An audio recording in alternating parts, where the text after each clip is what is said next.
good, YouTube? Quinn Wade coming to you with that instant basketball analysis on Analysis Playground on YouTube exclusively on there, of course, forever. And we're going to talk about Orlando Magic dominated the Minnesota Timberwolves 119-92.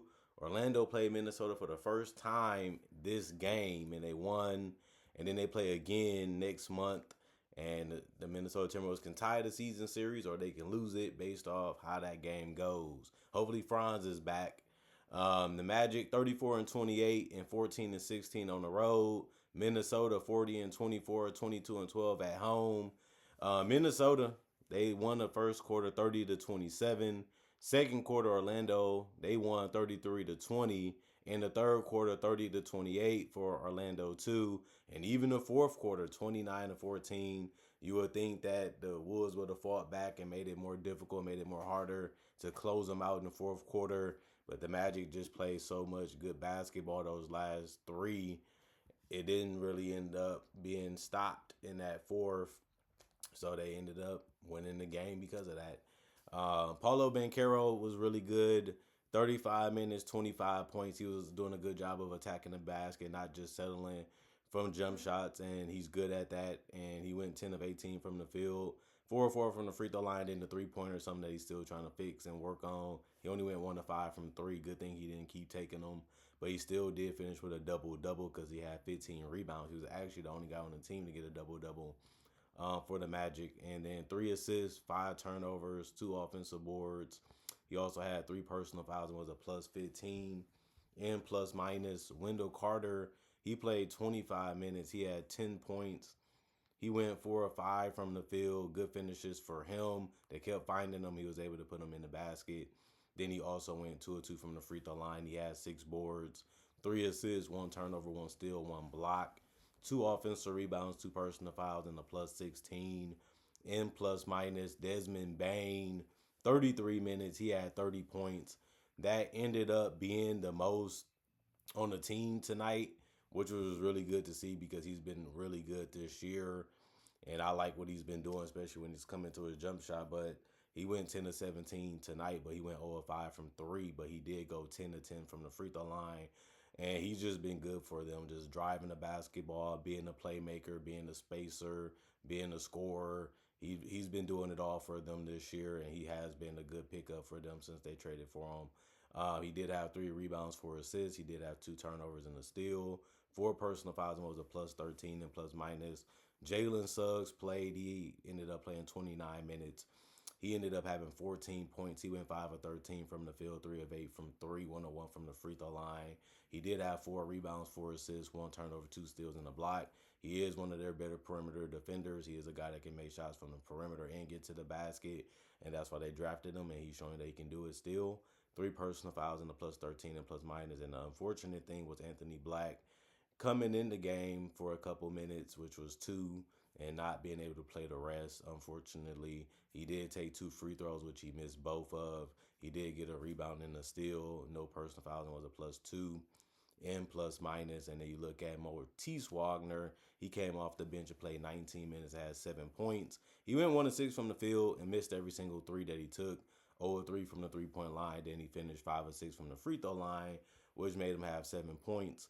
He did have 7 boards and 3 assists. He also got 2 turnovers and 5 personal fouls. Not the best night for him today defensively or offensively, but you still love the fact that he helped on the boards. And he also had 1 offensive rebound, was a plus 6 and plus minus. Jamal Cain, he smacked a 3 before he ended the game, so he didn't go scoreless. He only played 4 minutes anyway. Still got an assist, and the personal foul was a plus 5 and plus minus. Tristan Da Silva, 31 minutes. That ended up being the most. Off the bench, he had 11 points. That was the most off the bench. He also took the most shots, which was 11.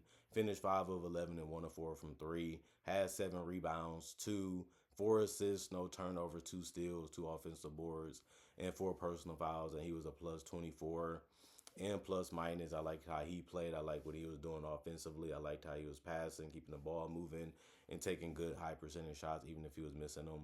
And then Noah Pinda, 14 minutes. He went 0-2 from the field. It was all 3-pointers that he took, but it was open. He just couldn't make them. 6 rebounds, 1 assist, no turnovers, and a steal and a block. He was the only person on the bench to get a steal, and he was tied for the most blocks off the bench with Jet Howard with one. He also had no personal fouls, had three offensive boards out of the six. It was a +8 and plus minus. Goga Batadze, 4 minutes. He ended up getting 4 points and went 1 of 2 from the field and 2 of 2 from the free throw line to get it. He had 4 rebounds, 1 assist, no turnovers, no personal foul, was a +5 and plus minus. Javon Carter, 19 minutes, 6 points, 2 of 5 from the field, 2 of 4 from three. Good scoring game for him.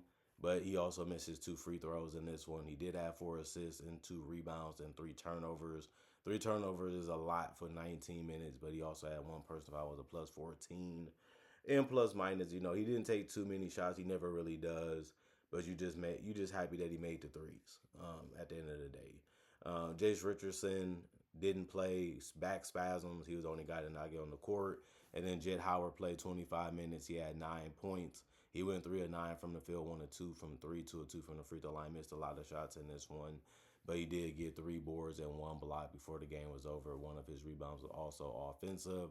He had a personal foul and was a +14 and plus minus.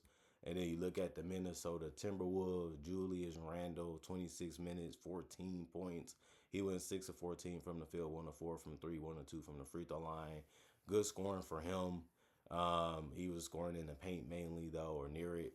And then he also had 9 boards, and he had 1 assist, 4 turnovers, 2 steals, 2 offensive rebounds, 3 personal fouls.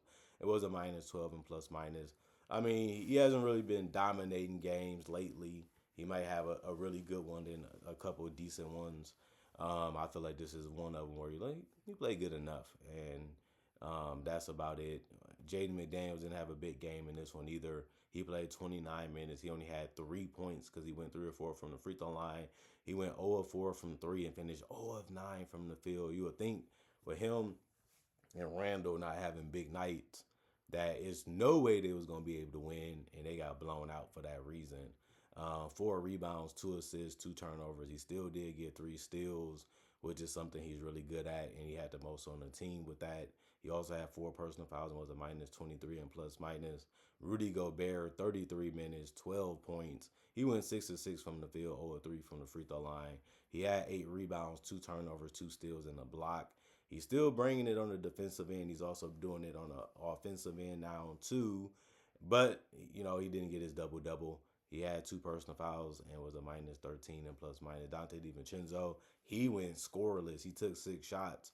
They all was from three. He missed all of them. He did have 2 rebounds, 4 assists, 1 turnover, 1 steal. He also had 2 personal fouls and was a -13 and plus minus. Still made some good passes, still played some solid defense, but he just couldn't make a shot. Anthony Edwards, 32 minutes, 34 points. He went 8 of 18 from the field, 5 of 9 from three, 13 of 14 from the free throw line. He was the only guy that really got it going in that starting lineup besides Gobert and a little bit of Randall. He probably had to go for 60 for them to be able to win this game, but that didn't happen, obviously. 3 rebounds, 2 assists, no turnovers. He did get 2 steals. He did get 2 blocks. He felt like I got to do something to get us back in the game. They started playing a little desperate, and that still didn't work because Orlando was having that much success against their defense. 1 offensive rebound, 3 personal fouls, and a -3 and plus minus. Julian Phillips, 5 minutes, 2 points, 0 of 2 from the field. He misses only three. 2 of 2 from the free throw line, no turnovers, a block, no personal foul, and a -7 and plus minus. Nas Reed, 26 minutes. They ended up being the most off the bench. He had 13 points. He went 5 of 10 from the field, 1 of 4 from three, 2 of 4 from the free throw line. He had 8 boards, which was the most off the bench. He had 1 assist, 1 turnover, 4 personal fouls, which is a lot in 26 minutes, but he did get that many. He also had 2 offensive boards and was a -12 and plus minus. He was the only guy to score in double figures off the bench, but he did do a lot for them considering that a lot of guys didn't score that well in this one. He ended up being one of their better scorers too. Rocco, 5 minutes, he scored his only shot and he got a personal foul. He was a -7 plus minus. That was the end of his night. Desimu, he was doing a whole lot of dribbling, not a lot of scoring. He had 3 points in 21 minutes, but he went 1 of 6 from the field and 1 of 4 from three. They needed him to do more. Couldn't really do that tonight. 2 rebounds, 2 assists though. 1 turnover, 1 personal foul, and a -18 and plus minus. Jalen Clark, 5 minutes. He misses only three. He had no turnovers, no personal fouls, and was a -7 and plus minus. Terrence Shannon Jr., 8 minutes. He missed his only three also. That was his only shot. He had one assist, no turnovers, one personal foul, and was a -8 and plus minus. And then Bones Highland, he tries to come in and score. He got 9. He just did it the hard way because he finished 3 of 10 from the field and 1 of 6 from three. And then he went 2 of 2 from the free throw line, so he couldn't really make too many shots either for them. One personal foul, one rebound, 4 assists, one turnover, no personal fouls, one offensive rebound, and a -12. And plus minus 84 field goals, 36% from the field. They could not make a shot in this one. And even if they created a good look, even if they was wide open, it just wasn't falling tonight. But they shot 84 shots.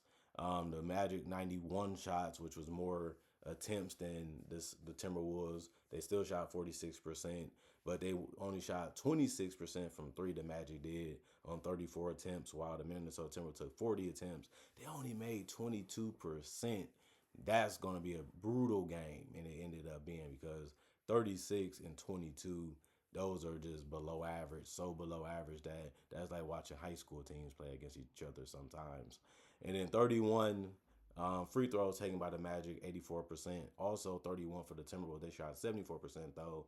37 rebounds for the Timberwolves, 58 for the Magic. 17 assists for the Timberwolves, 28 for the Magic. 12 turnovers for the Timberwolves, 14 for the Magic. 10 steals for the Timberwolves, 8 for the Magic. 5 blocks for the Timberwolves, 4 for the Magic. 8 offensive rebounds for the Timberwolves, 15 for the Magic. 29 defensive rebounds for the Timberwolves, 43 for the Magic. 21 personal fouls for the Timberwolves, 24 for the Magic. And then they ended up winning this one. Wasn't a hard game to win. They did do what they had to do, though. Even if a team shoots poorly, they still can have a chance to win a game. But the Magic, they just kept taking their time and getting the shots that they wanted and not really having to do too much to get them sometimes. But they understood what they needed to do. They knew how they needed to attack, and they knew how to defend when they could. And they ended up winning the game that they needed. You know, they're only 34 and 28. So their record isn't the greatest, but it also isn't the worst since they're above 500. But I like what the Magic did today on both ends of the court. And this is a win that they should be happy that they got. The Timberwolves are basically healthy as much as they can be right now. And the Magic, they need every win that they can get to stay out of that play-in tournament to the best of their ability. And that should be their goal by the end of the season. And that should be everybody's goal, to win as many games as you can before the season is over. And the Magic, we'll see if they do that. And we'll see if the Timberwolves can get a rebound win. They have been a team that has played good and bad, and great sometimes too. Tonight was more of an okay game for them, and it just wasn't enough to stop a team like the Magic that was just firing on all cylinders, especially on the offensive end a lot of the times throughout this game. Comment, like, subscribe, share. Hit the notification bell to get that analysis when it first come out. Y'all stay blessed up. Y'all stay good. Peace. And I'll see y'all later today, hopefully with more analysis.